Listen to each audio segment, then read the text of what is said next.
Bonjour tout le monde, bienvenue sur cette nouvelle vidéo du Lab IA. Salut les cortiqués, ça c'est l'usage. Aujourd'hui, on va discuter d'une interview d'un monsieur qui a une chaîne YouTube que je vous ai mis en commentaire et que je vous ai mis en bannière là, juste en dessous là. Vous voyez, il y a les deux chaînes YouTube de lui, qui est vraiment incroyable. Et le plus simple, c'est que je lui passe la main et je lui propose, tout simplement, présente-toi.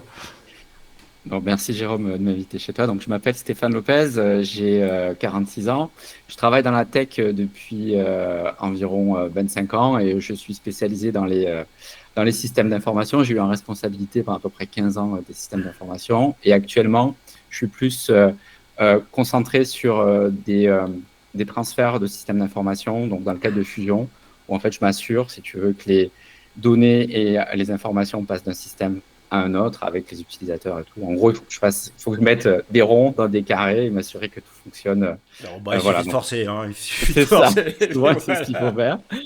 faire. Et donc ça, c'est ce que je fais le jour. Et donc effectivement, la nuit, je fais créer du contenu sur deux chaînes YouTube, dont une que j'ai initiée il y a quelques semaines, qui est toute petite, mais pour lequel on a pu se rencontrer. Ouais, je suis tombé en fait sur cette chaîne toute petite, mais qui mérite vraiment une audience de fou. Donc je vous invite vraiment à vous inscrire et donc à vous abonner à cette chaîne.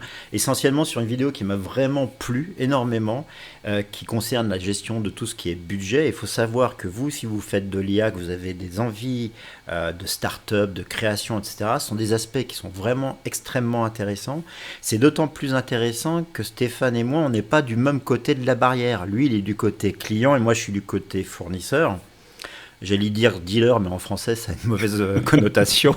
Quoique. Mais voilà, et donc je trouvais vraiment très utile d'avoir cette conversation, de vous présenter Stéphane autour de cette thématique. Bien sûr, on va parler d'IT, on va parler d'intelligence artificielle, de LLM, de choses comme ça. Mais c'était vraiment pour ça que j'avais invité Stéphane. Et donc je propose déjà de qu'on parle un peu justement, toi qui es dans ce bain côté client, ta perception, allez, on va dire sur ces 10 dernières années avant le LLM, de tout ce qui était dit autour de l'intelligence artificielle. Et ce que j'aimerais, c'est vraiment ton point de vue de, un peu, t'étais DSI, donc vraiment d'un point de vue, alors pour les Belges, CTO, DSI, c'est la même chose, hein. D'accord. Je fais la traduction, hein. Et donc j'aimerais vraiment avoir ton, d'abord qu'on commence sur des aspects de ressenti, puis si tu as quelques petites histoires, quelques perceptions, ça, ce serait vraiment chouette. D'accord. Alors, c'est vrai que si tu veux, pour moi, alors, je suis pas un expert déjà de tout ce qui est intelligence artificielle. Je suis plutôt consommateur, on va Mhm. dire. Et c'est vrai que en termes de DSI et d'IT, pour moi, l'IA, c'était des technologies qui étaient associées à des composants qu'on Mhm. pouvait utiliser dans différentes briques pour différentes raisons, de la reconnaissance de documents, pour de la fraude, pour différentes parties. Et puis, j'étais, comme beaucoup, tu vois, je faisais ma veille et je voyais, on va dire, les paliers de l'IA s'améliorer de plus en plus. Tu vois, et à chaque fois, je me disais, bon, bah, écoute, on a passé un palier. A priori, on nous dit qu'on arrive à un plafond, et puis tu vois, il y a un autre palier et puis un autre plafond. Donc j'ai été, tu vois, consommateur, ça m'a pas plus affecté que ça. Et c'est vrai que quand ChatGPT a été ouvert pour le grand public, moi j'ai pris une vraie claque et je me suis dit, là, on va rentrer dans un autre monde, une autre société, parce que quelque part, si tu veux, toutes les limites en termes d'interface, tu vois, avec les utilisateurs, on arrivait, avec l'arrivée des LLM permettait, si tu veux, d'arriver à un dialogue, si tu veux, qui était en langage naturel, quoi. Donc, enfin, pour moi, j'ai eu une vraie claque, quoi. Je suppose que tu as connu l'expérience avant, on avait les fameuses chatbots comme Dialogflow et Oui, autres, on avait des oui, tentatives de faire des oui. chatbots naturels et puis... Ouais, alors c'est vrai que tu vois, sur tous ces composants-là, moi je Ouais. trouvais que c'était assez dramatique parce que bon, ça marchait pas bien. Puis je trouvais en termes d'image, c'était pas terrible, c'était très vite limité. Mhm. Donc, Euh, voilà, il y avait vraiment des limites et c'était très spécialisé. Et puis il y avait des cas d'usage qui étaient un petit peu, voilà, on en voyait vite le bout, Mhm. pas forcément utile au niveau des utilisateurs. Et vraiment, oui, quand ChatGPT est sorti et a été ouvert au grand public, là, je me suis dit, là, on arrive à ce que je pensais qu'il allait être ce que je pensais qu'il allait être un plafond a été ouvert. Et là, en fait, enfin, moi, les limites ne font que se repousser les unes derrière les autres. Et finalement, si tu veux, la conclusion, moi, que j'en ai eue par rapport à cette arrivée, c'est de me dire que euh, faut rester ouvert. la prochaine limite, on l'imagine peut-être même pas. Et donc, il faut s'attendre à ce qu'il y ait encore pas mal de transformations et pas mal de nouveaux usages qui vont être permis par l'arrivée de ces technologies. Ouais, c'est intéressant ce que tu dis parce que je me rappelle qu'avant l'arrivée de ChatGPT dans sa version grand public, on va dire, hein, dans le boom fin 2022 et 2023, beaucoup de pros de l'IA pensaient qu'on était à la veille d'un hiver d'intelligence artificielle. On avait le boom de la data science, qui est une Mm. sous-branche de l'IA, hein, c'est machine learning, batch, etc. On entraîne des modèles, on les utilise. On avait plein d'algorithmes, mais globalement, sauf à travailler avec de très bons mathématiciens sur des aspects vraiment de production industrielle ou dans certains cas, parce que même dans la fraude, il y avait des choses intéressantes, mais il y avait des approches statistiques qui marchaient aussi très bien dans la détection de fraude. J'avais l'impression qu'on avait une sorte de palier, c'est-à-dire qu'on a eu une phase avant 2020 où on s'éclatait tous, on avait un peu les mêmes yeux qu'on a eu juste après le début de LLM, puis après on s'est un peu désabusé, peut-être à cause de l'accès aux données, c'était Mm. compliqué les données, peut-être pour des aspects de gouvernance, donc il y avait une sorte de... Voilà, et puis avec l'arrivée des LLM, Et puis, tu sais, il y avait aussi, je veux dire, c'était aussi un domaine qui était un domaine d'experts. Alors, je pense que c'est toujours un domaine d'experts, oui. mais tu vois, tu avais besoin de data scientist. Comme tu disais, il fallait de la donnée, il fallait de la donnée de qualité, il fallait être en capacité de Hmm. pouvoir la travailler pour avoir des résultats, tu vois, qui soient à la hauteur de ce qu'on pouvait avoir. Et là, d'un coup, tu te retrouves avec un paradigme où on te dit, OK, l'interaction te permet, si tu veux, d'être moins net au niveau d'un certain nombre de process et tu vas pouvoir traiter tout un tas de choses Ouais. de manière beaucoup plus abstraite, j'ai envie de dire. Et l'abstraction, quelque part, bah, c'est ce qui fait qu'on est des humains, en fait. Ah Tu bah, vois. l'abstraction, c'est un des piliers d'ailleurs de la conférence de Dartmouth qui a défini les bases de l'IA, donc pour moi ça me va. C'est intéressant parce que tu as tendance à reswitcher vers les LLM. Est-ce à dire que toi, ta perception côté DSI, c'est que finalement le boom de la data science n'a pas été quelque chose d'aussi excitant, il n'y a pas eu de surpromesses ou de choses comme ça? Ah ben, après, si tu veux, il y a toujours, on va dire, entre guillemets, ce que permet la technologie. Donc, on se retrouve confronté à de nouvelles possibilités, des briques techniques qui sont aussi amenées, on va se le dire, par un certain marketing, en fait. Où on te Hmm. dit, voilà, vous avez accès à votre donnée. Votre donnée, c'est le pétrole du 21e siècle, Hmm. etc., etc. Vous allez pouvoir vous alimenter par les réseaux sociaux.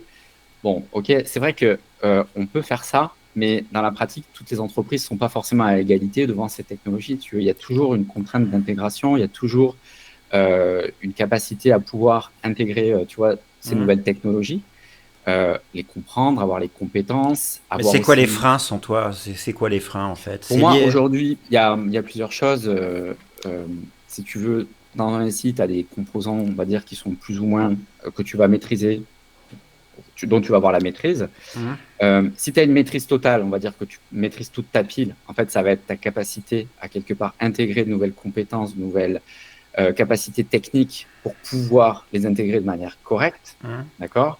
Et si tu es dépendant d'un fournisseur, en fait, tu vas être dépendant enfin, de ce fournisseur pour qu'il intègre lui-même ces technologies. Et ce qu'on sait, c'est que dans un SI, on n'a pas une application. En général, on en a des Hmm. dizaines, voire des Hmm. centaines, voire, on va dire, des fois des milliers.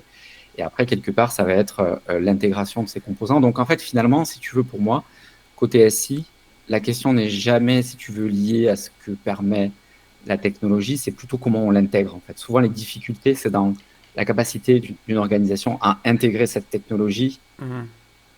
pour qu'elle lui rapporte le plus de valeur possible. Et ça, c'est super dur.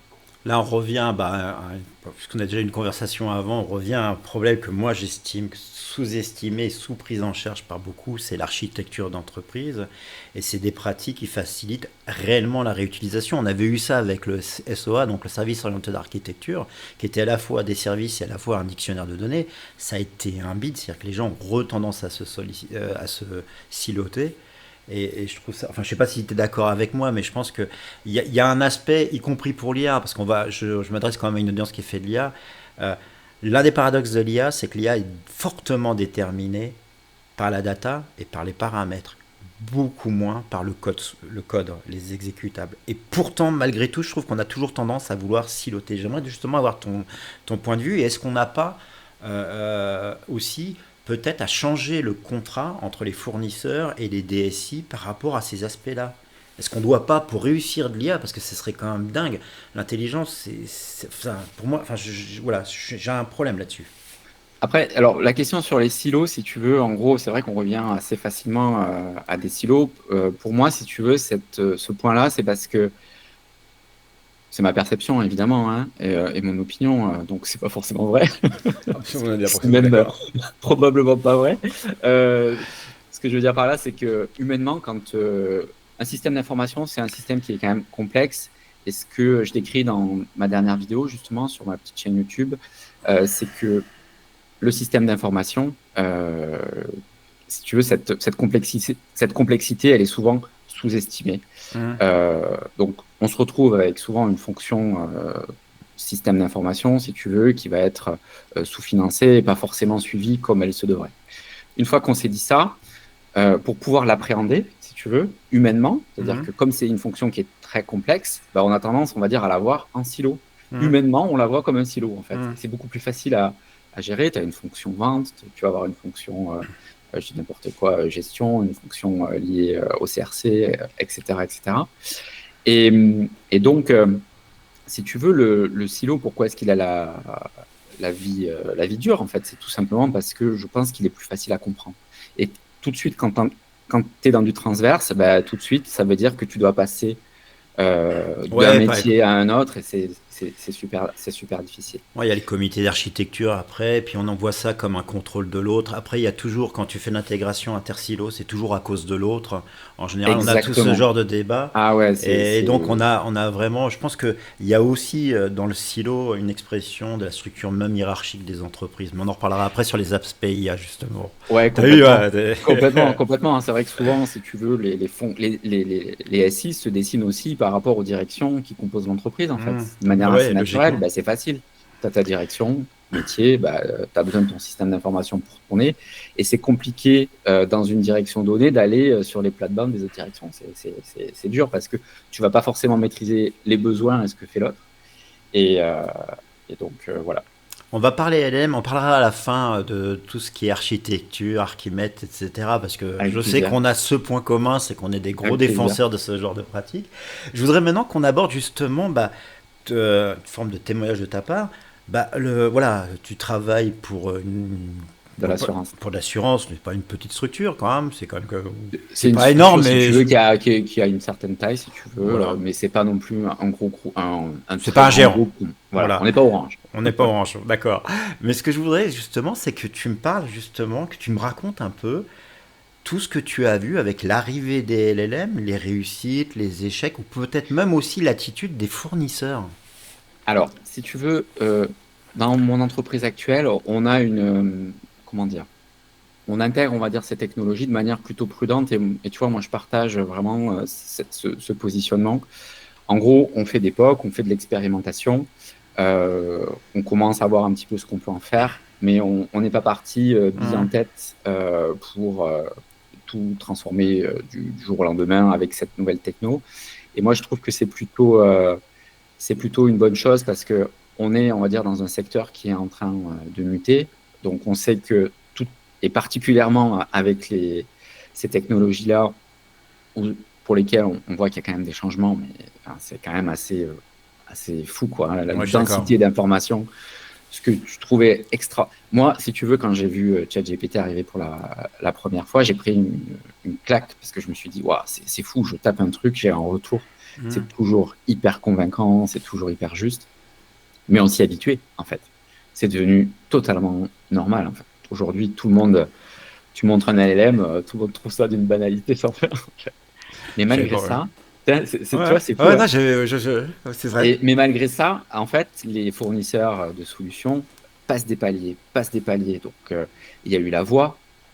Moi, c'est peut-être, si tu veux, en termes de technologie, ce qui m'impressionne le plus. Tu sais, le mode voice Hum, avancé d'OpenAI qui permet d'avoir une discussion. On pourrait intégrer dans notre discussion, si tu veux, tu vois, une IA, et tu te retrouves avec une interaction qui est hyper convaincante, qui est fluide, qui intègre même de l'émotion maintenant. Enfin, franchement, c'est ouais. juste fou. Donc, je trouve qu'en termes d'interaction et d'UI, en fait, si tu veux, enfin, pour moi, c'est ce qui m'a le plus impressionné. Mais tu vois, mois après mois, on te dit, les modèles sont de plus en plus intelligents. Les modèles apportent de plus en plus de services.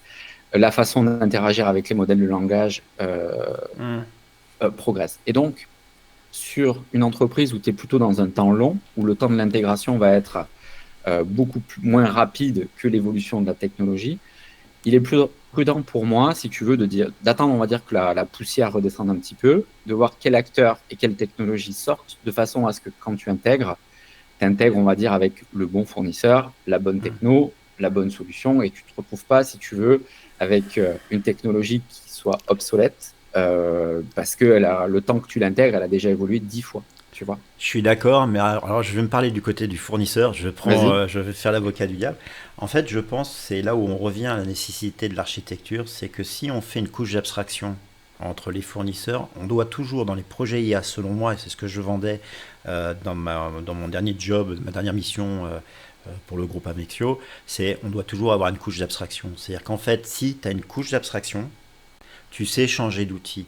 Et dans l'IA, où on est parti sur 5 ans au minimum de changements, c'est-à-dire qu'on a tellement d'idées, il suffit de regarder les publications scientifiques sur Arxiv et d'autres, ça part dans tous les sens, c'est-à-dire que les LLM ont débloqué énormément de choses, on parle de RAG, de GraphRAG, de SLM, d'augmentation de contexte augmenté, pardon, etc., etc. Je pense qu'en fait, il y a des choses qui sont génériques. Par exemple, tu poses une question, tu as une réponse, tu vas sur un moteur de recherche, et ce qui veut dire qu'aujourd'hui, les entreprises devraient travailler avec des architectes pour mettre en place cette couche d'abstraction pour permettre des intégrations faciles et même mieux, mettre en compétition des concurrents en leur disant voilà notre interface, vous devez taper dedans. Vous devez vous Ouais. connecter dedans. Parce que le problème de... Alors ça c'est mon côté un peu enthousiaste, toi tu dois gérer la réalité d'une entreprise. Moi, en tant que vendeur, de l'autre côté, on est à cheval entre la réalité et puis la vente, surfer aussi sur... Je, je, je pense vraiment qu'on doit faciliter le early adoptions, mais là où je vais te rejoindre, à condition qu'on prouve un ROI. Ouais. Et c'est tout le problème. Ouais, je partage totalement. Et tu as dit plein de choses. Alors, effectivement, le cycle de vie d'un site d'une entreprise est long, voire très long, en fait. Et on doit se soucier, si tu veux, de ce cycle-là, parce que 5 ans à l'échelle, tu vois, d'un site d'entreprise, c'est court, en fait, quelque part. Et aujourd'hui, il n'est pas rare d'avoir des briques techniques qui s'étendent sur 10 ans, voire même plus. Tu vois, par exemple, aujourd'hui, il y a plein de boîtes aujourd'hui qui ont des AS400 et qui sont au cœur, on va dire, au cœur de la machine. Et c'est ce qui fait le métier. Hein. Puis C'est ça marche pas... vachement Et bien. puis ça marche. Et Ça puis ça marche marche. vachement bien, le mainframe. Ça marche vachement bien. La question du découplage, elle est fondamentale, effectivement. C'est ce que je te disais tout à l'heure, c'est que la capacité d'intégration, c'est le point, à mon avis, le plus dur. C'est que si tu arrives à effectivement pouvoir découpler la solution de manière la plus lâche possible, donc une solution technique qui peut être potentiellement qui remet en cause, on va dire, même certains paradigmes, c'est intéressant. Mais moi, ça me semble, voilà, c'est plutôt, on va dire, une clé. Et puis après, si tu veux, tu peux intégrer aussi ces technologies sur ce que j'appelle des fonctions périmétriques, c'est-à-dire que sans forcément aller dans le cœur, moi, je trouve ça super intéressant, tu vois, de mettre des agents, remplacer ces chatbots stupides, tu vois, typiquement par les anciennes chatbots stupides par, tu vois, un LLM qui est correctement entraîné pour répondre à des clients. Je trouve ça hyper intéressant. Et puis après, tu as tout ce qui fait le cœur d'une entreprise avec son information, sa connaissance, ses données, etc. etc. Et là, effectivement, je pense qu'il y a des choses à faire, il y a des choses à voir, mais c'est toujours pareil. Il faut toujours se poser la question du pourquoi on les fait, qu'est-ce que ça te rapporte en termes de retour sur investissement, et qu'est-ce que tu peux mieux faire avec, tu vois. Ouais, je suis d'accord Et, avec toi. et, Mais là, il y a quand même, il y a quand même, le sous-jacent, c'est un changement de gouvernance, non? Est-ce il y a qu'on un n'a changement de pas gouvernance pour moi, si tu veux, à aujourd'hui. Parce qu'aujourd'hui, C'est on même valorise pas. Par exemple, aujourd'hui, dans n'importe quelle entreprise, qu'on soit fournisseur ou client, je suis pas sûr qu'on valorise le partage de connaissances. Je suis pas sûr qu'on valorise les gens qui émettent des alertes ou des idées d'amélioration. C'est-à-dire qu'on est quand même dans des systèmes qui sont extrêmement silotés et auquel cas l'IA, qui par essence, tu sais, l'intelligence, c'est interligaire et créer des liens entre. Je pense qu'il y a un côté presque pas rock'n'roll, mais quelque chose d'extrêmement révolutionnaire, non pas au sens marketing commercial, mais au point de vue structure d'entreprise. C'est-à-dire que dès que tu mets en place de l'IA, à un moment ou l'autre, tu vas créer des tensions. je partage. Je partage. Après, si tu veux, tu vois, mon point de vue, il était très centré à l'intérieur de l'entreprise. Si je prends du recul maintenant et que je Ouais. sors de l'entreprise et que je me positionne, on va dire, de manière un petit peu plus globale tu vois, sur cette technologie, ce que je trouve assez intéressant, et c'est ce que j'ai développé d'ailleurs dans une vidéo que j'ai sortie. Alors, elle est assez ancienne puisque c'était à la suite de la sortie de ChatGPT. J'avais fait une petite analyse systémique où, tu vois, je présentais, on va dire, donc l'évolution, on va dire, textuelle. Donc, tu vois, tout ce qu'on connaît maintenant dans un LLM, tu Mhm. peux résumer un texte, tu peux Mhm. créer, on va dire, tu peux générer, etc. C'était d'en avoir, de se dire, OK, cette technologie-là, elle est en rupture, quel que soit le métier. D'accord? D'accord. Donc, en fait, les usages, quelque part, et on en découvre tous les jours, hein, tu vois, ce Mhm. qu'on fait maintenant avec la vidéo, ce qu'on fait avec le son, ce Ouais. qu'on fait avec la musique. Enfin, moi, je trouve ça complètement bluffant.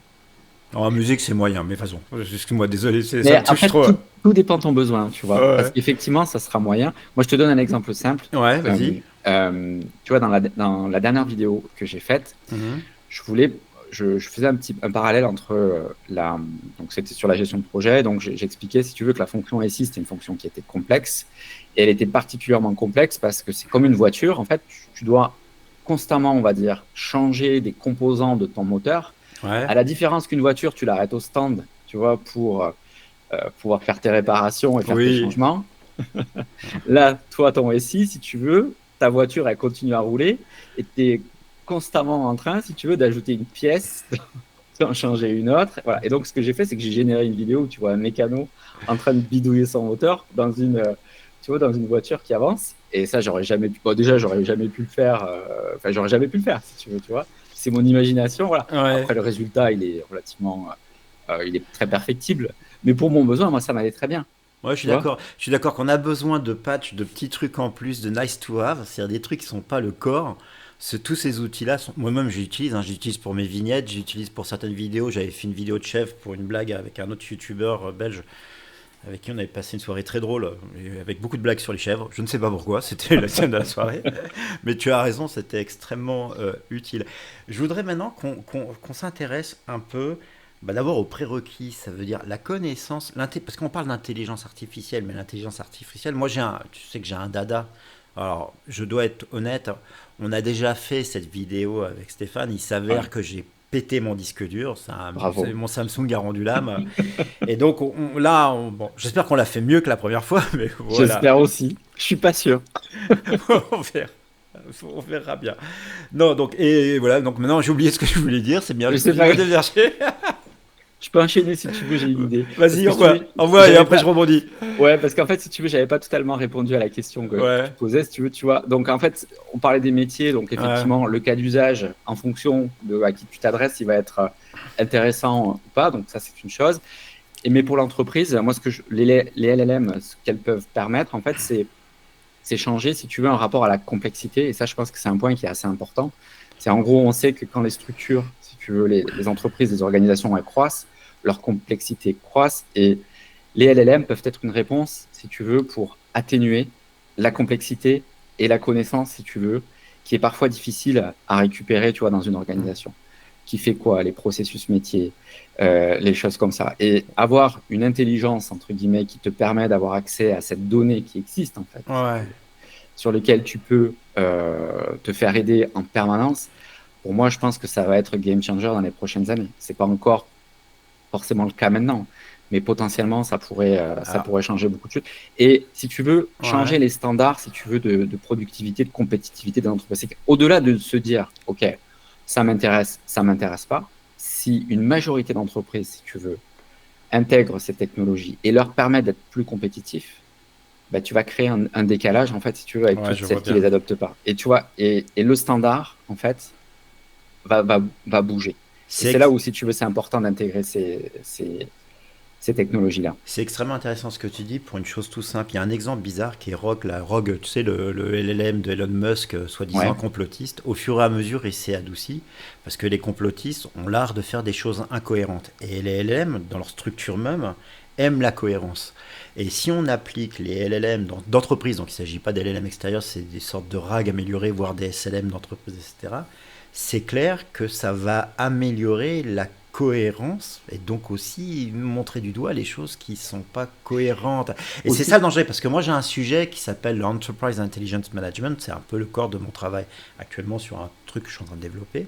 Je pense qu'aujourd'hui, à cause des aspects technologiques, géopolitiques, économiques, le niveau d'incertitude est trop important pour être géré comme il a été géré jusqu'ici, et qu'on doit intégrer des techniques qui viennent, entre guillemets, du monde de renseignement ou de la finance pour certains aspects, dans l'entreprise. Donc ça nécessite de faire de l'IA appliquée aux documents, ça nécessite de s'intéresser à la partie BI et faire un peu une fusion dans tout ça. Ça, je suis intimement convaincu que c'est une direction qui est inévitable. Alors, peut-être, je pense être un peu trop en avance, donc comme tu as dit, l'entreprise a une inertie qui est beaucoup plus lente. En cela, tout ce qui est lié au LLM et à l'IA, parce que c'est pas que LLM, il faut bien comprendre que Oui. LLM c'est qu'une partie, c'est extrêmement intéressant. L'une des choses qu'on avait évaluées sur mon dernier projet avec mon équipe, c'était justement identifier les vrais talents. Ça veut dire que quand tu découpes des textes, tu vois, tu as un texte, Mhm. un paragraphe. Souvent, les paragraphes sont copiés-collés. Une sorte de distribution. Alors, pour ceux qui n'ont pas vu ma vidéo concernant Ted Nelson, allez-y, c'est là où vous comprendrez le vrai sens du copier-coller. Mais ça veut dire qu'on peut arriver à identifier où sont les vraies connaissances et la vraie intelligence dans une entreprise. Sauf que, encore une fois, moi je pense que c'est politiquement super incorrect.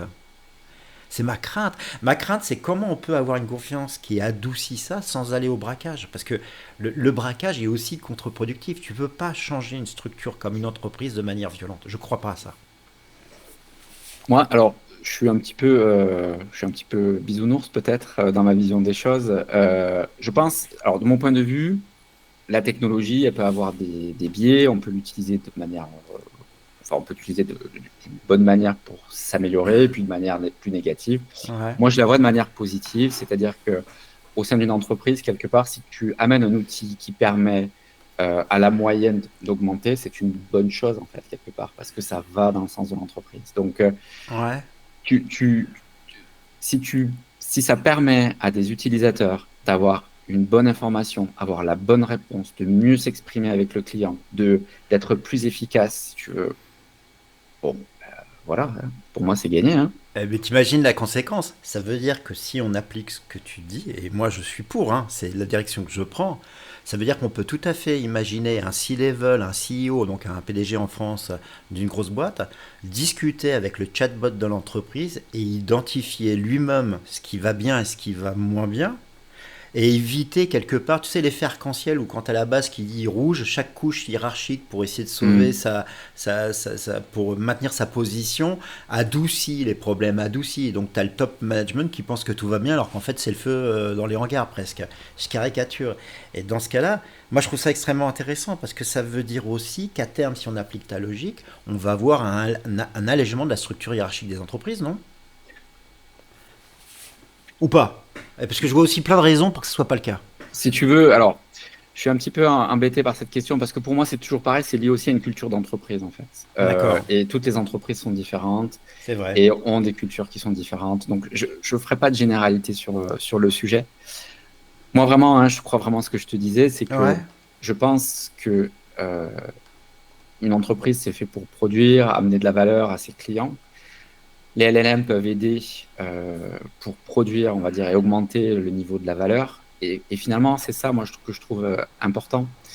Euh, Typiquement, quand tu vois, tu as des outils comme ça, que tu as Hmm. des services clients, que tu te retrouves, tu vois, dans ton agence, tu vois, par exemple, enfin, je veux dire, on a tous pesté avec un SAV qui répondait pas parce que dès que tu n'étais pas dans les cases, Oui. ça marchait pas, ou quand tu vas voir ton conseiller financier, tu te dis, mais le gars, mais c'est compliqué, quoi. Et, mis à part me vendre des trucs, tu vois, dès que je lui Hmm. pose des questions, dès que ça sort un petit peu de son périmètre, il sait plus. Ouais. Et je me dis, tu vois, ces technologies, ça permet de casser ces choses-là, justement, de dire, OK, j'ai pas l'information, mais j'ai quelqu'un qui va m'assister pour apporter une information qui est plus complète, qui apporte plus de valeur, on va dire, au client. Et moi, je crois beaucoup au fait que, euh, mais vraiment, hein, c'est que ça doit aider l'humain. En fait, l'humain doit rester On est d'accord. profondément ancré, on va dire, dans la relation, on va dire qu'on a avec les gens. Enfin, pour moi, c'est plutôt novateur de mettre, on va dire, de l'humain assisté par de l'informatique avec des LLM et tout ce que tu veux derrière pour apporter un meilleur service client. Je crois beaucoup à ça. Parce que je crois que les gens, ils en ont marre, on va dire, d'être, euh, tu vois, dans des formulaires ou des trucs qu'ils ne Mhm. comprennent plus et sur lesquels ils se perdent et des trucs qui fonctionnent plus très bien. Ouais. Voilà. Donc, C'est- alors après, c'est peut-être une vision optimiste Non, je de pense pas. l'utilisation de l'outil. Je pense que tu m'as amené à une nouvelle compréhension. Tu sais que la dernière fois qu'on avait fait, mais là, c'est Oui. encore une nouvelle, pour de vrai. Je pense que la transformation qu'on appelle à tort digital en français, alors qu'on devrait parler de transformation numérique, mais passons, puisque digital, ça concerne le doigt. La transformation digitale souffrait d'une grosse lacune, c'est la perte de médiation, de Mm. négociation. Ça veut dire Mm. que on enlevait les humains qui avaient cette capacité à s'adapter, à être flexibles, avec des process, et dès qu'on sortait des cases, eh ben on créait des problèmes. Il y avait Mm. vraiment une perte de médiation qui était, à mon avis, très négative, et sur la perception des clients, et sur même l'efficacité business. Et un truc que j'avais pas pensé, c'est en t'écoutant que je viens de penser ça, c'est qu'en fait, les LLM réintègrent au fur et à mesure cette médiation qui nous manquait avec la transformation digitale. Complètement. C'est que- c'est exactement ça. C'est qu'en fait, dans des processus, si tu veux, qui sont qui étaient figés. En fait, on était, pour moi, si tu veux, et vraiment, je suis pas expert technique de ces technologies-là, mais tel que je le perçois, c'est qu'on était dans une relation avec les systèmes d'information qui était mathématique. En fait, en gros, tu as un formulaire, tu rentres dans un process et tu as un résultat. Tu peux pas y échapper, en fait. Ou alors, si tu échappes, si tu as un bug, tu vois. Mm.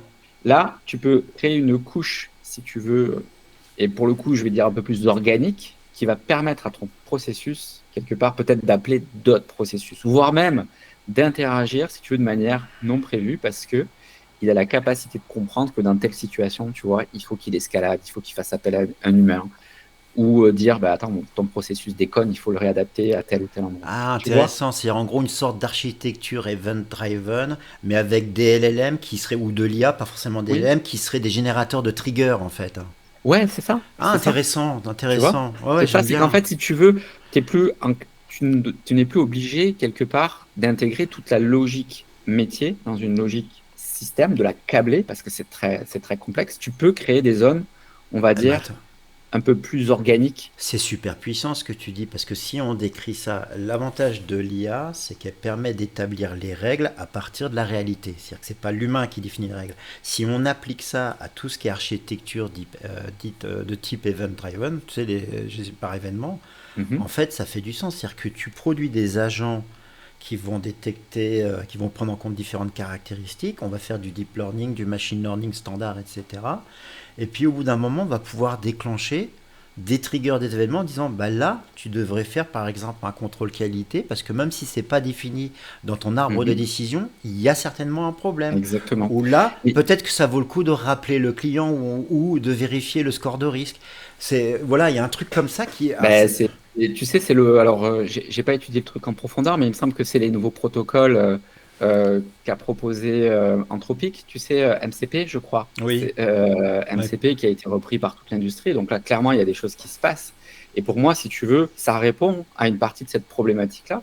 En gros, tu vas avoir des agents experts qui vont rentrer dans la chaîne de processus et qui vont permettre d'apporter assistance, on va dire, au process Hein. classique pour répondre à des besoins complexes, en fait, tu vois, et qui sont pas forcément bordés. Ouais, on va vraiment parler à la fin de la vidéo d'architecture parce que là ça devient sacrément tricky à modéliser et à comprendre là on Ah, va se prendre des forcément. blagues hein. Et puis après, c'est sûr que tu vois, entre les petits process que tu peux avoir pour gérer tes mails, Hein. gérer, si tu veux, tu vois, ton répondeur ou gérer ta page web et effectivement des processus métiers d'entreprise qui peuvent Hein. faire 4 km ou 10 km de long sur lesquels tu te dois d'avoir un résultat que tu maîtrises. Et ça, c'est aussi peut-être un des points, tu vois, où des fois les LLM, Hein. là, comment dire, là où est-ce que, si tu veux, en entreprise, je pense que ce qui pose aussi question, alors là, je vais sortir un petit peu du sujet, c'est que comme le LLM permet une certaine souplesse, mais que par ailleurs, il ne te garantit pas un résultat, Hein. il peut te dire des conneries. Bah oui. Mais Et comme un donc, collègue de bureau, hein. on est d'accord. Comme un chef même. On est 100% d'accord. Mais ce que je veux dire, c'est est-ce qu'il est acceptable qu'à un moment donné, une machine puisse te donner un résultat qui n'est pas celui qui correspond à la réalité? Ça, je pense que là, tu vois, on touche du doigt, pour moi, une des limites, on va dire, de la technologie. C'est la capacité à encadrer, si tu veux, la réponse et à s'assurer qu'elle ne soit pas pervertie d'une manière ou d'une autre. Parce que quelque part, ça veut dire que Ouais. on insère la possibilité, alors tel que je le comprends, au système, si tu veux, de pouvoir amener une donnée qui peut être pas forcément celle qu'on attend. Et donc, ça peut poser quelques questions. Et donc, c'est là où, si tu veux, l'importance, ça peut être acceptable dans certains processus, mais pas dans d'autres. Tu vois? Je pense qu'en fait, je faisais la comparaison avec l'humain, elle est intéressante parce que, par exemple, il y avait des gens qui disaient, oui, les robots autonomes dans le domaine de la guerre, qu'est-ce qui se passe s'ils tuent des innocents? Et à chaque fois, je leur disais, mais la question, c'est est-ce qu'ils tuent plus ou moins d'innocents que les humains? Donc déjà, ça. Par contre, au sein de l'entreprise, je pense que l'exposition légale, c'est ça qui fait la différence. La couverture assurantielle, ça veut dire que tu as une mauvaise décision prise par un humain qui Mhm. pose des conséquences soit pénales, soit civiles, soit les deux. On a toute une gouvernance, tout un support, on a de l'assurance, on a de la réassurance, on a la justice. Or, comment appliquer un paradigme équivalent à un agent autonome? Et là, on est face, à mon avis, à un problème qui est alors ça m'amuse parce que je vais début octobre là, dans une faculté à Neuchâtel en Suisse de droit là, pour faire un Mhm. cours sur l'IA et les systèmes distribués. Donc je vais reprendre cet exemple. Merci, grâce à Mais toi, je t'en j'ai prie. un slide de plus. Après, non, puis après, Mais, c'est mais la vraie l'acceptabilité des question, choses. mais C'est l'acceptabilité, elle est d'abord légale avant d'être humaine, non?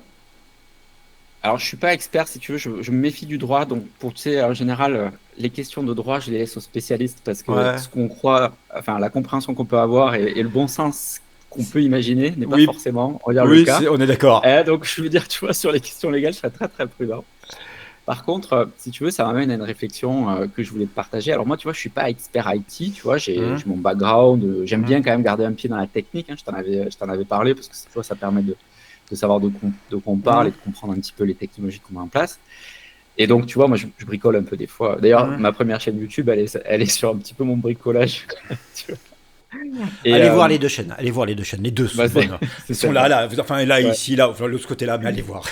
Et donc, tu vois, donc je m'amusais chez moi à intégrer, tu vois, j'étais sur un routeur, un truc comme ça. Et donc, comme je suis pas, enfin, un vieux switch, ouais, c'est un vieux switch. Et comme je suis pas expert, qu'est-ce que je fais? Hum, J'ai intégré, tu vois, toute la doc dans ChatGPT, tu vois, et puis j'ai construit ma hum, configuration autour de ça. hum, Ok. Donc, moi, je suis dans mon. Mais en fait, si tu veux, ce que je me suis rendu compte, c'était que c'était super utile. Moi qui partais de loin, parce que tu vois, c'est pas mon métier de tous les jours, et voilà, j'ai pu avoir un résultat très rapidement et c'était très satisfaisant. Par contre, je me suis rendu compte au bout d'un certain temps qu'il y avait quand même un paquet de conneries qui étaient émises, si tu veux, et de suggestions qui étaient émises. Mais c'est pas rare, hein. C'est-à-dire que hum, et sur les derniers modèles, tu vois, les O3 qui réfléchissent, tout ce que hum. tu veux. Et tu vois, je m'enfermais dans des impasses. Et là, je me suis dit, tu vois, ça m'a beaucoup frustré parce que je me suis dit, mais attends, mais est-ce que ça, c'est acceptable? Si à un moment donné, tu vois, tu prends une information que te donne le LLM et pour lequel tu as une erreur qui est quand même assez conséquente et qui te met en risque en termes d'intégration, mais tu te rends compte, si tu vois, si ta brique système, tu l'intègres et que tu n'es pas en capacité d'analyser correctement ton message, ça veut dire que potentiellement, tu peux mettre à mal des piles techniques de manière globale, quoi, tu vois. Et c'est pour ça que je pense qu'il ne faut jamais mettre un LLM seul. C'est-à-dire qu'il faut toujours associer soit une base de connaissances, soit scorer, c'est-à-dire demander au LLM Mm. ce qu'il pense de sa réponse, la confiance qu'il a dessus. C'est-à-dire pour moi, et ça existe, il y a des moyens de faire ça, mais je pense sincèrement que le LLM, on doit le considérer comme un collègue de bureau qui est capable de dire Mhm. des conneries. Et donc quand on fait du change dans une entreprise, on doit l'expliquer. Mhm. On doit aussi rajouter, à mon avis, une couche pourquoi le chat GPT est si puissant pour le grand public et les RAG pour l'instant sont moyens pour les entreprises. C'est parce que chat GPT, il y a eu de l'apprentissage supervisé par des humains. Et donc tant qu'on ne réintègre pas l'humain dans le LLM d'entreprise, on aura ce problème-là. Il y a un autre aspect, mais je crois que tu en avais aussi parlé, mais moi que j'ai depuis longtemps avec un ami comment dire, d'armée de l'air, c'est le fait d'avoir des outils qui posent des questions. Je crois que c'est toi qui m'avais Mhm. expliqué qu'il y a le dernier outil, soit d'Anthropique ou je sais plus quoi, qui pose aussi des questions. Ouais, Dans la qu'on en avait parlé l'autre jour. Mais je trouve très intéressant d'amener l'IA à ne pas être qu'un fournisseur de réponses. Alors, sur l'aspect entreprise, avec les systèmes d'agents, ça peut être un trigger pour une architecture basée sur des événements, mais ça peut être aussi quelque chose qui interroge et qui crée une sorte de cercle d'amélioration entre l'humain et l'IA, même si on passe par un workflow avec une validation, soit du légal quand il s'agit d'aspect légal. Ça veut dire que si on a une IA, on pense un peu système, hein, tu vois. Mhm. Si on sait identifier les vraies compétences dans l'entreprise, qu'on sait à chaque compétence créer une sorte d'ontologie. On va pouvoir Mhm. savoir détecter, quand on parle de tel ou tel sujet, de tel ou tel produit, qui sont les référentiels les plus corrects. Ce qui Mhm. veut dire que dans l'IA, on va avoir la possibilité de dire, bah là, voilà, j'ai un doute. On peut dire, qu'est-ce que tu en penses? Moi, j'ai un doute aussi. Et donc, on va réintégrer l'humain dans un workflow pour qu'il valide. Et donc, on va avoir un cercle vertueux. On va au fur et à mesure consolider l'information dans une sorte de RAC qui deviendrait de plus en plus un SLM. Mhm. C'est pas trop bizarre ce que je dis? C'est pas Non, déconnant? c'est pas trop bizarre. Et si tu veux, moi, ça fait partie de ma réflexion, même au-delà des entreprises. En fait, je me dis, et je pense que si tu veux, c'est une des choses pour lequel on se bat, parce que je sais pas si tu as des enfants, moi j'ai des enfants. Et si tu veux, c'est vrai que ces technologies posent question. Mais c'est totalement ce que tu dis. C'est en gros, mais c'est tentant, hein, c'est que finalement, est-ce que ces technologies restent des fournisseurs et quelque part, parce que ça nécessite un effort, on le fait de moins en moins, c'est on prend l'information telle qu'elle est pour argent comptant Ouais. sans la challenger. Et c'est un vrai sujet, pour moi, c'est un vrai sujet de Mhm. questionnement. Et à l'opposé, c'est comment est-ce qu'on s'en sert, que ce soit dans l'entreprise ou dans sa vie de tous les jours, comment on se sert de cette technologie pour s'améliorer, pour mieux apprendre, mieux comprendre et même être vigilant, tu vois, sur la Mhm. pertinence des réponses qui sont données. Et je pense que là, je pense qu'il va y avoir des combats qui vont se jouer. C'est en gros entre la facilité. Et tu vois, c'était un petit peu la conclusion de ma vidéo sur l'IA. C'était est-ce que quelque part, on a juste agrandi la béquille numérique qu'on avait déjà, tu vois, et on était déjà assisté par les Google, les moteurs de Mhm. recherche, les GPS et compagnie qui nous assistent au quotidien. Donc, est-ce que quelque part, cette dépendance va s'amplifier encore avec un outil encore plus puissant et qui va comment dire, enfin, on réfléchira moins, on se posera moins de questions et C'est un ça serait, risque. voilà. Et pour moi, c'est une vraie inquiétude. Ou à contrario, ça fait de nous de meilleures personnes parce que on est à un niveau, ça nous permet de nous élever et de nous amener à des endroits où on n'aurait jamais été parce que, tu vois, tu n'as peut-être pas eu la formation, tu n'as peut-être pas eu la connaissance. Et moi, je crois beaucoup en l'insecond. En tout cas, je pense que si tu veux, Je, suis- ça vaut le coup, je serais ça vaut le plus. coup de se battre, en fait, si tu veux, pour ça. Alors là, là, on est d'accord. Par contre, je serais plus cynique. Moi, il y a très longtemps, j'avais écouté une conf où je crois que c'était sur. Alors, je me rappelle plus si c'est l'RTBF ou sur une conférence, je me rappelle plus. Mais Jean Tirole, qui avait été à l'époque prix Nobel d'économie en France, qui expliquait qu'on avait des technologies qui avaient tendance à cliver les populations en deux groupes. Un groupe Mhm. majoritaire qui l'utilise pour faire moins d'efforts et moins réfléchir, et un groupe minoritaire qui va utiliser ces outils pour aller plus loin et que au-delà du capital financier, à terme, le capital intellectuel individuel pourrait devenir plus déterminant que le capital financier.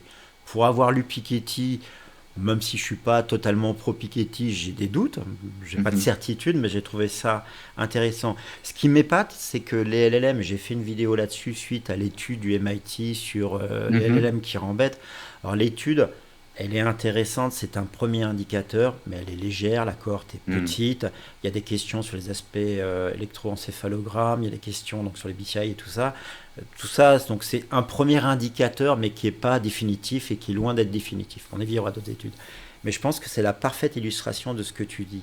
Or, je trouve, alors peut-être que je ne suis pas un bon commercial, ça étonnera personne, mais je pense que c'est très difficile de vendre, j'allais dire presque une approche, je vais faire une pub pour mon église, mais un peu luthérienne, il faut travailler, il faut comprendre, etc. au sein de l'entreprise. Ça veut dire qu'aujourd'hui, le réflexe immédiat quand on parle d'IA et de LLM, c'est automation et gagner du temps sur la réflexion. C'est pas améliorer. Alors que moi, je pense que l'IA est d'abord intéressante pour les entreprises Mhm. pour réduire l'incertitude et améliorer la prise de décision. C'est pas tout à fait la même chose. Ouais, je partage. Après, la question qui se pose, c'est est-ce que tu auras besoin d'un cerveau à un moment de la chaîne, en fait, tu vois? C'est-à-dire que, est-ce que tu peux dire à un moment donné dans un système, je laisse la boîte, je laisse l'IA se débrouiller, et finalement, il n'y a plus besoin de personne. Moi, j'y crois pas du tout. Ah, Parce moi, que, j'ai pareil. Vas-y, tu vois, vas-y. j'y crois absolument pas du tout. Donc, en fait, si tu veux, quelque part, je vais pas dire le facteur limitant, j'aime pas, mais euh, comment dire, c'est la capacité des personnes enfin, on doit avoir une meilleure compréhension Hmm. du système, de l'environnement dans lequel on évolue pour prendre de meilleures décisions, pour produire mieux, pour apporter plus de valeur cliente. Je pense que on va être effectivement le marché. quels qu'ils soient, les marchés vont tendre vers ça. Parce que entre ceux qui ne font pas ça et ceux qui restent, on va dire, sur des choses classiques, tu vas avoir, c'est ce que tu décris, tu vas avoir un décalage. Donc, il y aura toujours, je pense que c'est vraiment au service, si tu veux. Après, enfin, je vais le refaire, mais pour moi, c'est assez fondamental. L'humain doit rester, si tu veux, au cœur de ça. Et je pensais que, si tu veux, ça va se jouer tout seul. J'y crois pas trop. Bah, de toute façon, regarde, réfléchis bien sur les aspects automatisation, qui est un argument surutilisé autour de l'IA. On oublie de dire que les RPA, donc les UiPath et autres outils, ont fait le travail d'automatisation sans IA. Alors maintenant, ils rajoutent de l'IA pour certaines choses. Et moi, j'ai déjà fait des composants d'IA pour, par exemple, du UiPath, mais c'est anecdotique. Ça veut dire qu'en fait, la valeur ajoutée est très très faible. La grosse valeur ajoutée, c'est des projets qui prennent entre 3 et 5 jours sans IA et qui automatisent des process qui sont souvent des usines à gaz à cause d'une architecture qui a dérapé, où on n'a pas fait de BPM, on n'a pas fait d'optimisation. Et c'est en fait de l'IA qui fait de l'automatisation pour corriger l'hypersilotage des infrastructures informatiques. Or, c'est là où il y a de l'argent à gagner. Sur l'aspect IA en termes d'automatisation, moi, je trouve ça fait gagner du temps. Mais c'est comme pour le développement. Oui. Le développement, on a une étude du MIT, de Carnegie Mellon, qui a éprouvé qu'on avait un gain. Alors, il faut que je retrouve le lien, parce que j'ai perdu le lien et on me l'a demandé. Mais alors, de mémoire, je crois que c'était entre 10 et 15% de gain de productivité seulement, mais avec une augmentation de la dette technique. Dette technique qui, globalement, en 20 ans, enfin en 10 ans, a déjà bien... Enfin, je sais pas, hein. Oui. Moi, je dois pas le dire, je suis côté fournisseur. C'est tout aussi bien qu'avant. Mais... Bah, mais c'est une vraie question, on va c'est une dire. vraie C'est vrai question. qu'aujourd'hui, quand tu déploies une solution, quelle qu'elle soit, quand tu es du côté de celui qui vend, tu ne te préoccupes pas de la dette technique, tu la connais pas et ça t'intéresse pas, c'est parfaitement normal. Après, ce que je peux te garantir, c'est que la dette technique dans toutes les entreprises, elle est présente. Elle est présente, on va dire, dans les DSI. Les gens ne comprennent pas forcément toujours de quoi on parle. Ouais. C'est ce que je te disais au départ, mais tu dois faire avec. Et aujourd'hui, la dette technique, c'est aussi les kilomètres de décisions, si tu veux, qui ont été prises par le passé et qui font qu'aujourd'hui, tu as sclérosé, si tu veux, et tu as verrouillé ton système d'information d'une manière ou d'une autre. Tu dis, OK, Ah, mais alors attends, on revient à ce que tu as dit il y a 20 minutes. Ça veut dire que l'IA appliquée à ça, ça va être explosif. Est-ce qu'on peut pas, alors je caricature un peu, mais est-ce que, parce que moi, avant je raconte un petit truc que j'ai fait, je suis une vraie pipelette, je suis désolé. Non, mais Je m'étais amusé à analyser 10 ans de tickets Jira avec du Natural Language Processing, Ouais. des LLM pour générer de la doc, etc. J'avais fait des muses. Je m'étais rendu compte que ce qui prenait quelques jours il y a 10 ans, avec des méthodes lourdes comme Prince2, PNY, etc., aujourd'hui avec du Agile, ça prenait 3 fois plus de temps. Alors, j'ai creusé, je comprenais pas, et j'ai un collègue à l'époque, donc c'était chez un de mes précédents clients, qui m'a dit, mais tu sais, c'est pas, tu te trompes, Jérôme, sur ton interprétation. C'est plus les mêmes chefs de projet. C'est les chefs de projet qui ont changé. C'est pas le là. Et je trouvais ça, comment dire, très intéressant. Sauf que si on applique de l'IA, est-ce qu'on va pas rendre visible quelque chose que tout le monde veut cacher sous le tapis? Alors, il y a plusieurs choses, si tu veux. Donc, ce que je te décrivais tout à l'heure, Ouais. c'était un fonctionnement, on va dire. L'IA peut aider, si tu veux, la complexité de l'entreprise, on va dire plutôt en termes de process, d'organisation et d'outillage et de connaissances, mais si tu veux, sur la partie métier. Quand on parle de des techniques, on est plutôt, de mon point de vue, du côté technique. Et en gros, c'est quoi? C'est les piles, les enchevêtrements de techno qu'on a pu cumuler. Tu sais, c'est les interfaces qu'on a mis en place, mais qu'on n'aurait jamais dû, parce que ça respectait pas si tu veux, justement, l'architecture qu'on avait définie et pour lequel, après, tu dois vivre avec pendant 10, 15 ans, parce que tu sais, quand tu vas démonter ça, ça a été très facile à monter. Mais démonter ce truc-là, si tu veux, pour recréer une solution, c'est des investissements qui sont colossaux. Je suis pas sûr que l'IA t'apporte grand-chose sur ces problématiques-là, parce que c'est tellement complexe. C'est tellement, comment dire, à risque aussi. Ce qu'il faut savoir, c'est que des fois, tu as des piles dans des SI qui fonctionnent sur des trucs qui sont super anciens. Et en gros, c'est personne ne touche parce que personne n'y comprend rien, n'y comprend plus rien. De toute façon, le gars qui faisait la maintenance c'est parti à la retraite il y a 5 ans. Voilà, exactement. Et puis sur des fonctions qui sont critiques, quoi. Quand tu dois t'attaquer à ça, je peux t'assurer que derrière, ça se règle pas en 3 jours. C'est des fois des projets sur des années et des années où tu dois démonter la pile, reconstruire la pile, t'assurer que ça soit nickel. Et ça, en général, si tu veux, dans des SI qui sont un petit peu complexes, alors c'est vrai que personne n'en parle, mais ça, tu en as partout. Dans tous les Ouais, SI, tu as d'accord. ta pile de dettes techniques qui peut avoir une complexité qui peut être des fois, mais tu vois, tu ouvres la boîte et tu te dis, oh, mon Dieu, mais Ouais. comment on va gérer ça? Parce qu'il ne faut pas oublier que le rôle du système de la DSI dans une boîte, c'est que ça continue à tourner nuit et jour, et quel que soit le problème, quoi. Ouais. Et c'est, tu vois, c'est quand tu perds ce contrôle-là que ça pose question. Et c'est pour ça que tu vois, des fois, la DSI, elle est un petit peu conservatoire sur un certain nombre de choses parce qu'elle sait qu'à des endroits particuliers, elle ne pourra pas forcément toucher comme elle le devrait parce que les briques sont juste anciennes. Et ça, si tu veux, c'est ce qu'on appelle le legacy, Ouais. l'héritage, la dette technique. Hmm. Et je peux t'assurer que ce n'est pas l'IA, en tout cas dans l'état dans Ah, lequel elle est aujourd'hui, qui va résoudre ce problème. Parce que le jour où tu résous ce problème-là, le jour où est un gars qui trouve une solution pour gérer ce genre de problème-là de manière voilà, je peux t'assurer que le mec, c'est Bill Gates, quoi. Bon, c'est plus que Bill Gates, mais j'y crois pas C'est une même plus seconde. que Bill Gates, Pour parce que moi, je peux c'est une t'assurer que ça, c'est licorne. le Pour moi, c'est une quotidien. licorne, c'est mythologique. Mais attends, ça veut dire qu'en gros, d'une certaine manière, si on doit faire une roadmap IA dans une entreprise, en fait, s'intéresser aux aspects de médiation. Par exemple, quand tu as un besoin de fonctionnel, avoir un chatbot qui aide le fonctionnel à mieux décrire son besoin, à automatiquement identifier ou en partie ou totalement les impacts technologiques. En gros, faire un travail d'assistance au fonctionnel, à l'analyse fonctionnelle, puis après faire un travail d'assistance du fonctionnel. En gros, c'est au lieu de faire de l'IA par métier, on doit faire de l'IA qui accompagne les process intermétiers entre le métier et l'analyste, entre l'analyste et les développeurs, et réciproquement. Par exemple, j'avais fait des tests de génération de documentation à partir des tickets Jira et du code avec des LLM, ça marche vachement bien. Tu sais, le fameux truc où les produits sont pas documentés. Je vais t'interrompre parce que si tu veux, Ouais. je vais revenir sur un point qu'on a eu précédemment, mais qui me semble assez important.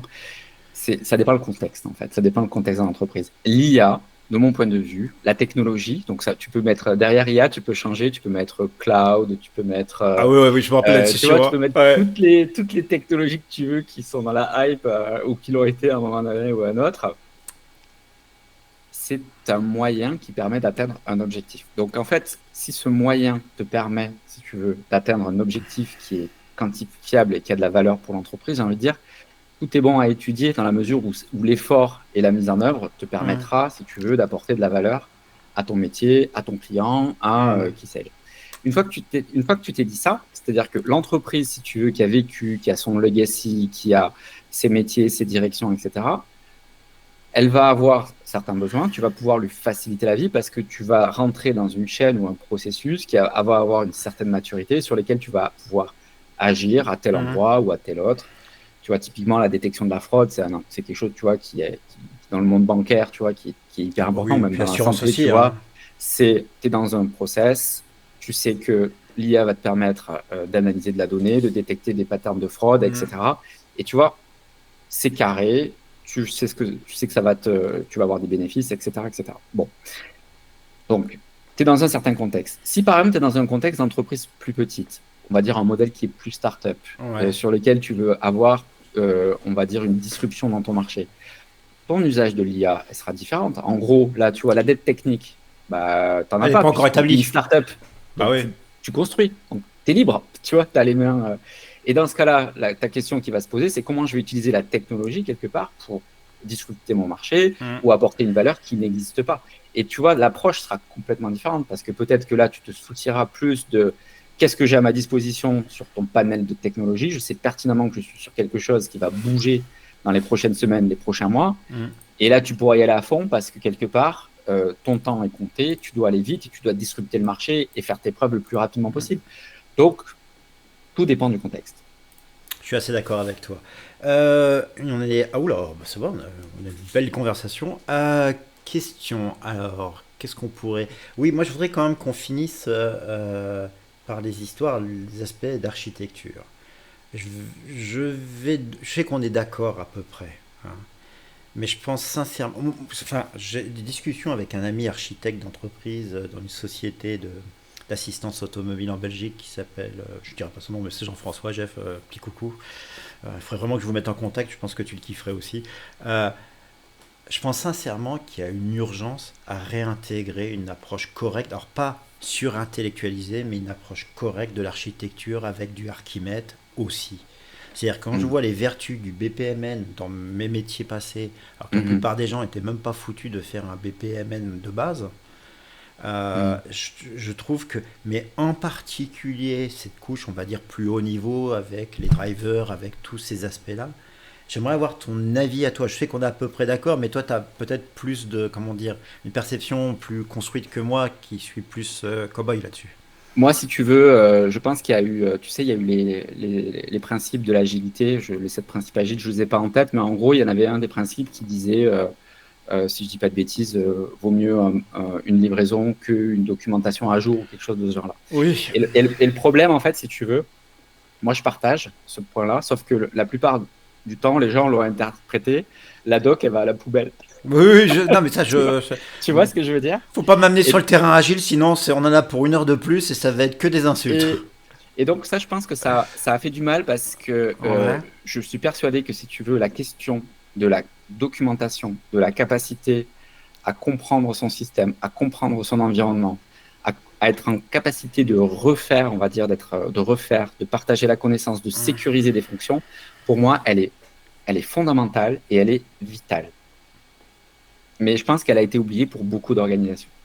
Il n'y a pas que, L'architecture d'entreprise. il y a pas que, il y a pas que cet aspect, mais continue, mais vas-y. Mais alors, et donc, dans le fait de la compréhension, on va dire, de l'organisation et du système, tu as effectivement tout ce qui est lié autour de l'architecture d'entreprise, notamment sur des organisations qui sont ultra complexes et où on passe un temps infini à comprendre ce qui se passe, à communiquer, etc., etc.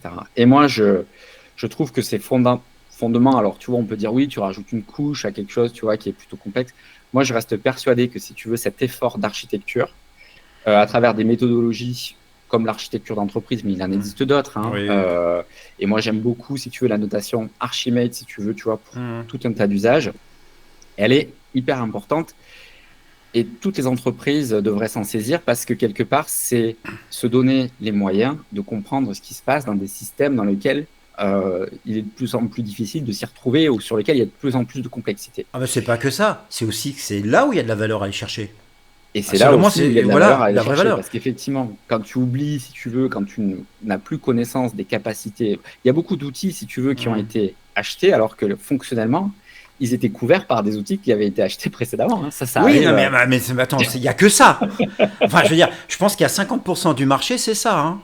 Moi qui C'est viens, clair. qui a passé mon temps entre SAP et l'IA, il y a des fois, je dis aux gens, mais arrêtez, mettez tout sur SAP, vous aurez moins de perte de temps. Ok, les écrans sont dépressifs, mais ça marche. C'est clair. C'est clair.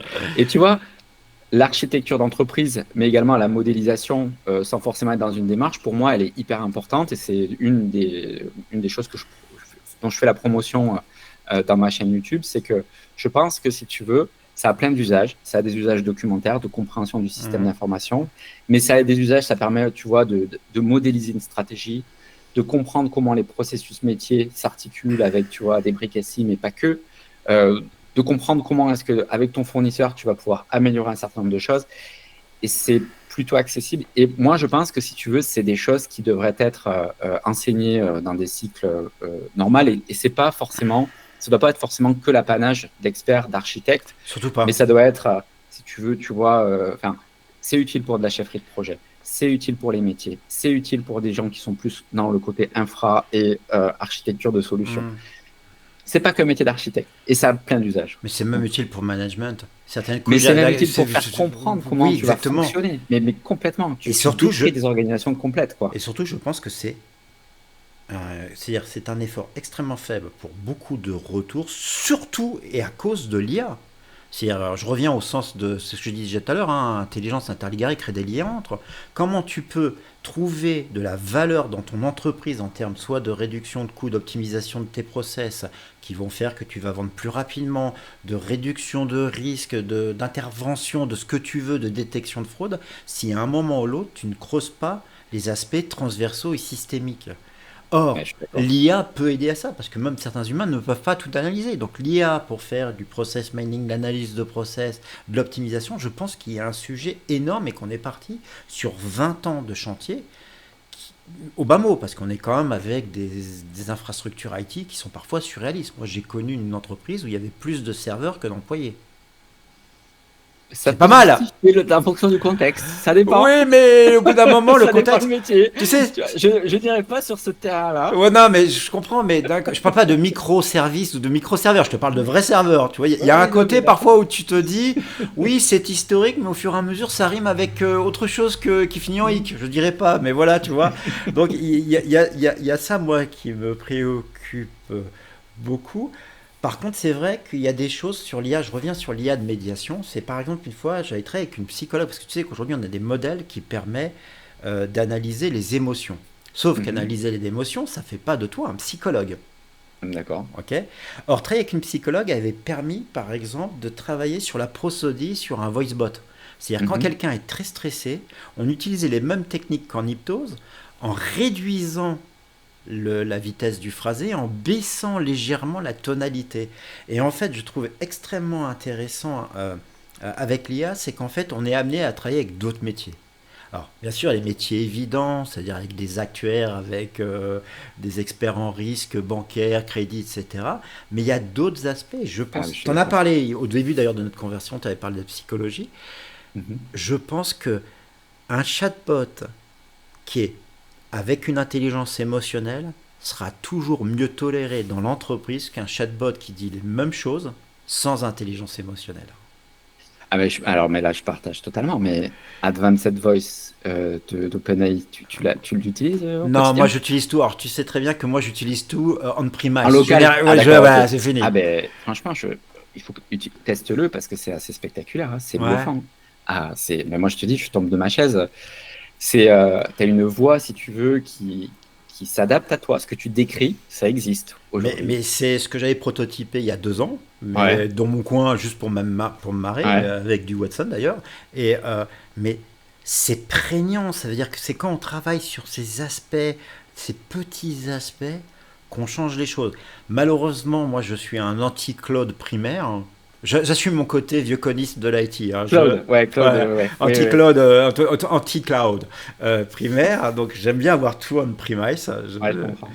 Je me T'aimes chauffe bien chez. maîtriser ta pile technique. T'aimes bien maîtriser ta pile technique, je Non, comprends. c'est juste que parce que je fais beaucoup d'expérimentations, j'ai même aidé des chercheurs, donc j'utilisais mon Mhm. matériel pour faire des calculs. Si j'avais fait sur le cloud, ça m'aurait coûté 10 fois plus cher. Ah L'IA ouais, sur le d'accord, ok. cloud peut coûter extrêmement cher, Donc, tu avais une vraie raison économique de t'équiper et de maîtriser mais ta c'est pile. aussi un prétexte parce que Mm. venant du Parce que hardware, j'aime bien, voilà, j'aime bien. Et je D'accord, me suis ok. rendu compte que au lieu de dépenser 5000 euros, je dépensais T'as 300 euros rationalisé quelque d'électricité. chose qui te faisait très plaisir. Exactement, c'est un gros biais, mais en fait, il est légitime. Je te rappelle qu'avant l'LLM, il y avait des études qui prouvaient que l'IA sur le cloud était de 3 à 10 fois plus cher qu'en premise. Oui. Avec les LLM sans technique d'optimisation de cache, etc., à mon avis, Mhm. on est à plus que x10. Mm. Mais tu sais, sur la question du cloud, oui, effectivement, c'est vrai que souvent les aspects marketing ont amené le cloud et c'est vrai qu'on a quand même été tabassé là-dessus pour intégrer du cloud, du cloud, du cloud. Ouais. Euh, je pense que la pire chose qui a été faite, c'est de l'amener par le biais du prix. Et c'est vrai que pour beaucoup, pendant très longtemps, on te disait oui, tu vas gagner de l'argent. Tu vas dire non, tu gagnes pas de l'argent, ça te coûte plus cher parce que quand tu fais effectivement le calcul, forcément, tu te retrouves avec des piles. Voilà. Mais c'est pas ça qui est intéressant dans le cloud. Mhm. L'intéressant dans le cloud, c'est d'avoir la capacité, si tu veux, de pouvoir euh, bootstrapper une Mhm. infrastructure de manière hyper rapide, potentiellement élastique, et pas avoir des investissements qui sont potentiellement massifs que ta boîte n'est pas forcément en capacité de faire. Tu vois. Mais, Donc, c'est toujours pareil. En fonction de ton contexte, mais là, je te c'est donne plus que raison. valable. Et c'est toujours pareil. Il faut pas rentrer dans une voilà, Un c'est un dogme. moyen Mhm. qui doit permettre de répondre à un objectif. Et si tu arrives à bien travailler ton objectif, naturellement, tu verras que tu partiras d'un côté et de l'autre, quelque chose Mhm. d'hybride ou quelque chose. À moi, ma tendance, c'est quand je travaille avec des clients, c'est on démarre sur le cloud avant de passer sur on-premise. C'est-à-dire Hmm. pour mettre en place l'environnement de dev, toute la partie DevOps, toute la partie infra. Et puis dès qu'on a quelque chose de rodé, parce que là, on a un gain de temps. On a un Ouais, je gain de temps. comprends. À titre, quand je travaille avec certains clients, vu que j'ai l'infrastructure sous réserve de NDA, de sécurité, d'audit, etc., parfois j'utilise mon infrastructure en direct, comme ça je dis, bah écoutez, ça marche, voilà, c'est disponible, on ne va pas perdre de temps. Soit officiellement, il m'est même arrivé pour une banque de faire ça à la demande de mon client officieusement, c'est-à-dire on était à la limite là, dans ce cas-là, Mhm. mais du bon côté de la limite. Le service IT, s'il était au courant, il aurait gueulé, quoi. Mais bon, des mecs de salle de marché, en général, c'est jamais très. Un peu rock'n'roll, on va dire. Mais voilà, c'est peu dire. Oh punaise. Mais non, voilà, je pense vraiment qu'il y a. Il y a pas mal de réflexions. Je suis d'accord avec toi sur le côté pragmatique. Malheureusement, je pense aussi que dans ce domaine-là, en fait, les gens comparent pas parce qu'ils n'ont pas les éléments de comparaison. Ça veut dire qu'en fait, Mhm. aujourd'hui, j'ai par exemple, non pas aujourd'hui, mais dans le passé, il y a plus de 5 ans, dès que tu parlais d'infrastructure et IA, tu disais deux lettres IA, et d'un coup, les mecs en face étaient paralysés. Alors qu'en fait, c'était juste une carte GPU, hein. C'est-à-dire que c'est juste, tu rajoutes une Ouais. carte, c'est les mêmes logiciels. Ça change rien. Et c'était impressionnant de voir l'effet psychologique qu'il y avait. Alors, je sais pas si toi, tu as constaté ça dans ton environnement à toi, mais le mot IA, il y a quelque chose, il y a une charge, je ne sais pas si elle est fantasmagorique, liée à la culture populaire autour de la science-fiction, mais dès que tu dis le mot IA, tu as soit des syndicats qui flippent à cause on va Mhm. casser du travail, alors que c'est pas la vraie fonction et que c'est les RPA qui ont fait le plus de dégâts. C'est-à-dire qu'on a soit des fantasmes sur la vie privée, enfin, il y a quelque chose de particulier. Moi, j'ai senti ça souvent. Alors, moi, ce que je pense, si tu veux, je partage le point. Des fois, si tu veux, tu vois, derrière le terme IA, donc tu vas amalgamer, on va dire, toute la technologie qui va être drainée par l'IA. Et comme on l'a dit Hum, précédemment, bah, tu vas y mettre, tu vas y avoir les LLM, tu vas hum. avoir d'autres types de techno. Mais finalement, si tu veux, dans l'usage, le terme IA va de plus en plus désigner un LLM parce qu'aujourd'hui, c'est ce qui va, on va Ah ouais, dire, mais là, c'est un occuper la drame. vie. Hein. Pour moi, c'est un drame. Ça, c'est Mais un drame. je sais que c'est quand on est. C'est pire Mais que c'est ça. normal, mais C'est après, pire que ça. C'est que si tu réfléchis bien, le terme LLM ne veut plus dire LLM. C'est-à-dire Oui, qu'en gros, le LLM est devenu la modalité d'usage. Parce qu'aujourd'hui, quand tu utilises des LLM, en fait, c'est pas des LLM. Tu utilises des systèmes avec de la MOE, qui utilisent plusieurs modèles combinés à des bases de connaissances, avec des systèmes de moteurs de recherche. C'est-à-dire que ça n'a plus rien à voir avec un LLM comme quand tu le fais tourner sur ta bécane. je partage, je partage. Et ce que je veux dire par là, c'est que derrière un mot, des fois, tu vas drainer, on va dire, bah, des fantasmes, des idées reçues, Hum, plein de choses. Et c'est très difficile d'expliquer, d'aller au-delà de toutes les croyances, en fait. Donc là-dessus, si tu veux, ça existait avant, ça existera demain et ça continuera. Si tu veux, pour un hum. certain nombre de choses, il faudra lutter contre ces croyances et faire de l'éducation pour faire en sorte, tu vois, que les gens comprennent bien ce qu'ils vont mettre en place et ce que ça peut leur apporter.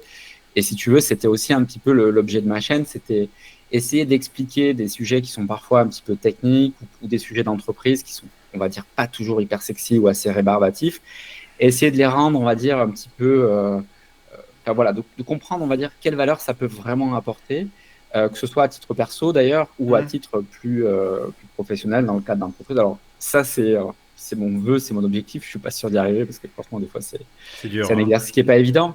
Mais voilà, c'est essayer de flotter dans ces différents sujets où on se fait quand même pas mal marteler la tête par du marketing et la hype, des fois, Oui, oui, qui est qui est terrible. quand même compliqué. Et puis des sujets, on va dire, assez complexes dans les entreprises qui sont pas du tout sexy. C'est vrai que, Mmh. voilà. Et puis à côté de ça, c'est toi, comment tu évolues en tant que personne dans ta pratique de ton métier, Mmh. qu'est-ce que ça peut t'apporter, ou en tant que technique, si tu veux, et te dire comment est-ce que je peux intégrer des briques pour aller dans le bon sens et permettre à ma boîte ou à mon activité d'être meilleure. Je vais finir Mais vaste par. programme. Vaste. Ouais, j'allais dire, mais j'ai le droit à une citation de De Gaulle par jour et j'en ai déjà utilisé une ce matin pour ce que je t'ai raconté avant le call. D'accord. Donc voilà. Je me Donc souviens plus c'était quoi la citation. Tu oublie, on couperas peut peut-être. oublier. Faut oublier. Non, non, non. Mais je voudrais finir par deux questions. La première question, c'est comment toi tu vois les années qui vont arriver pour les entreprises de ton point de vue côté client, pas côté fournisseur. Tu sais, je pense que c'est un petit peu ce que je disais au départ. J'ai du mal à faire de plan sur la comète parce que autant tu m'aurais posé la question avant l'arrivée de ChatGPT, je t'aurais dit bon, on arrive à un plafond de verre, les choses devraient se stabiliser, tu vois. Aujourd'hui, la promesse que je me suis faite, c'est de ne plus me dire, il va y avoir des limites ou, tu vois, ou essayer de dire, on va pouvoir tout faire.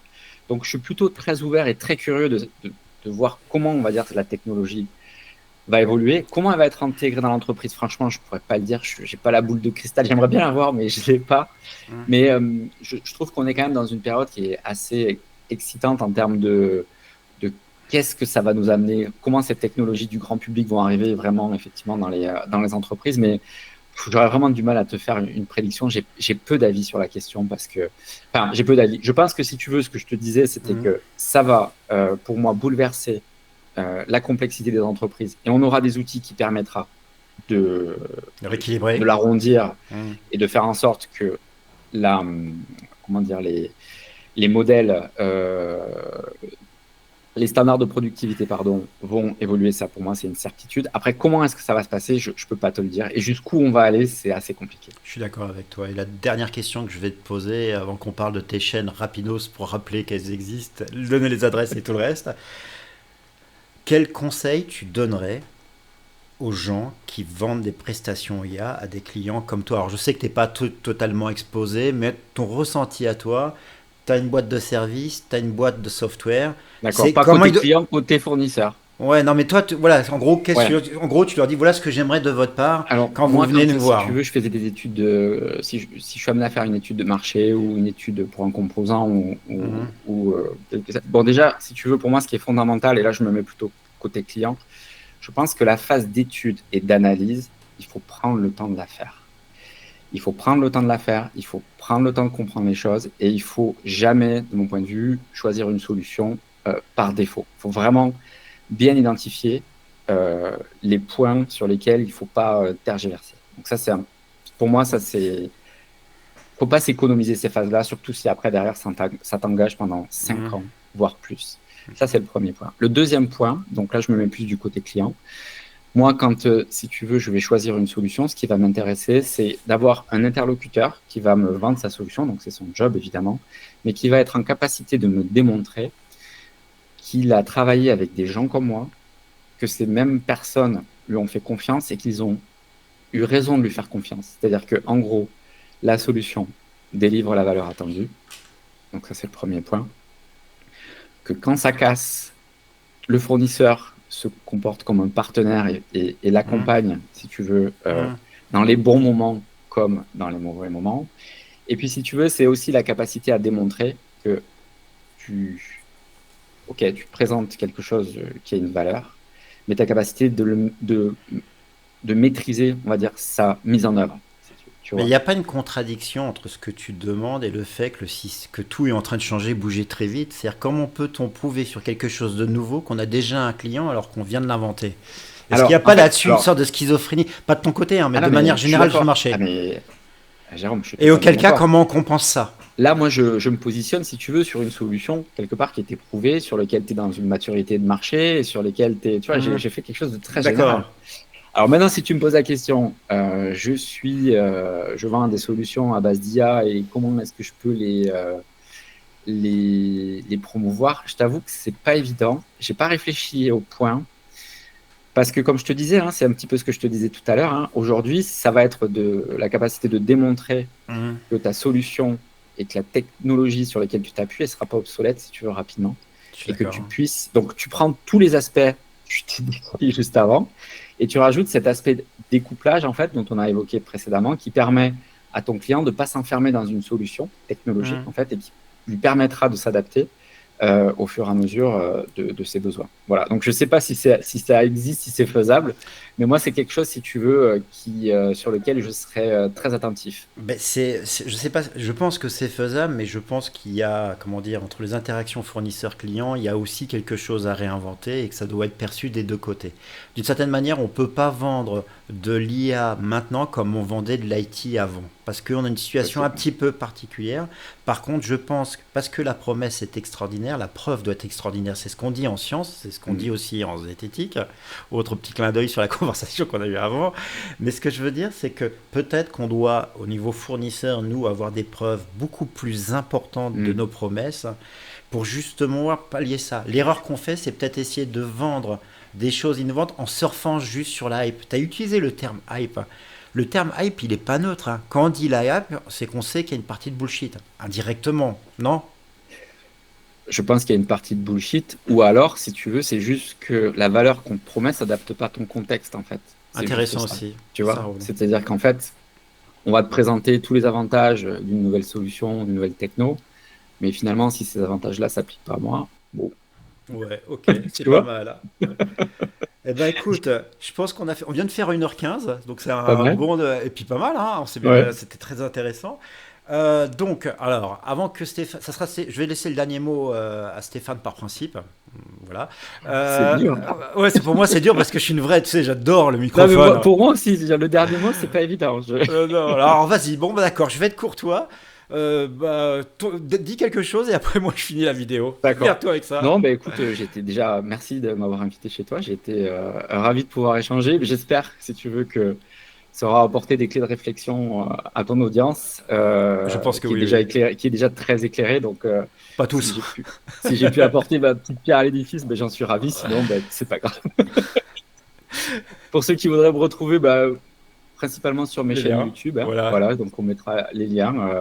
Après, ce que je tiens à dire, c'est que je fais ça vraiment, comment dire, à titre loisir, passion. C'est-à-dire que c'est vraiment ce que je fais à côté. Donc, je fais un petit peu tout type de vidéos. Voilà, Hmm. j'ai peu de pression sur la production, Ouais, sur la mais première chaîne, sur la première chaîne, sur la sur la deuxième première chaîne. chaîne, la deuxième chaîne, elle est un petit peu plus pro, mais bon, voilà, je le fais vraiment un bon artisan. Donc, j'aurai le plaisir à vous retrouver sur cette chaîne. Et sur LinkedIn, par contre, je réponds très, très peu. Je suis pas trop fan Bon, du on est réseau. d'accord. Donc, donc voilà, c'est pas la peine d'essayer de m'envoyer des messages. Je réponds pas. D'accord. Bon, Donc, c'est alors, principalement sur ma chaîne. ça. De toute manière, je vous ai mis les liens vers les deux chaînes et vraiment la dernière, je vous la conseille, c'est la plus sérieuse. La première est top, hein, mais c'est le côté plus sympa. Moi, j'ai invité Stéphane aussi parce que je trouve qu'il y a un renouveau YouTube avec un YouTube où les pros se réapproprient le support. C'est-à-dire qu'y compris en IA, on a eu beaucoup de gens qui ont vu une opportunité mais qui n'avaient pas de fonds. En général, quand on travaille, bon, on n'a pas le temps de faire ce genre de choses. Et par réaction, j'ai vu un YouTube amateur qui s'assume amateur, ou peut-être que la forme, on peut soigner deux ou trois choses, quand je vois toutes les dépenses. Enfin voilà. Mais sur le fond, on a de plus en plus de professionnels qui disent non, là ça suffit. Et alors il le fait de manière beaucoup plus courtoise que moi, qui explique des choses d'un point de vue de gens qui pratiquent au quotidien. Ce ne sont pas des youtubeurs professionnels.